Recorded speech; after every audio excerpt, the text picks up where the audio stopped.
চূড়ান্ত হলো দারিভাল জুনিয়রের বিদায়, নতুন দায়িত্ব পেল কাকা। কবে নাগাদ ব্রাজিলের সকল দায়িত্ব বুঝে নেবেন কাকা? এই নিয়ে বিস্তারিত জানতে হলে ভিডিওটি না টেনে শেষ পর্যন্ত দেখতে থাকুন।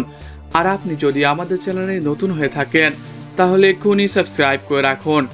আর ইতিমধ্যে সাবস্ক্রাইব করে থাকলে আপনাকে অসংখ্য ধন্যবাদ। অবশেষে কোপা আমেরিকা ব্যর্থতার ফলে বরখাস্ত হলেন দারিভাল জুনিয়র।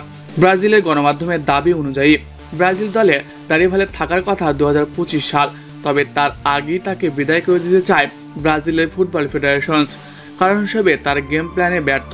ব্রাজিলের দায়িত্ব নেওয়ার পর থেকেই দলের বেহাল দশা।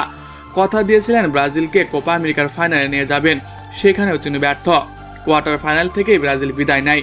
এছাড়া ব্রাজিলের খেলোয়াড়দের ঠিকমতো চালিয়ে নিতে পারেন না দারিভাল জুনিয়র। তবে ব্রাজিল ফেডারেশন চায় নতুন কোচ নিয়োগ দিতে। সেই তালিকায় সব থেকে এগিয়ে কাকা। সবকিছু ঠিক থাকলে ব্রাজিলের নতুন কোচ হতে পারে এই বিশ্বকাপ জয়ী তারকা। তবে কিছু শর্ত দিয়েছেন কাকা। বিশেষ কিছু খেলোয়াড় দলে নিতে চান তিনি, তারপরে তিনি দায়িত্বে আসতে চান। তবে 2025 সালের আগে তিনি দায়িত্ব পাবেন না বলে জানা যায়। কারণ হিসেবে তিনি জানান, ব্রাজিলের ঘরোয়া লিগে কোচ হিসেবে দায়িত্বরত আছেন কাকা।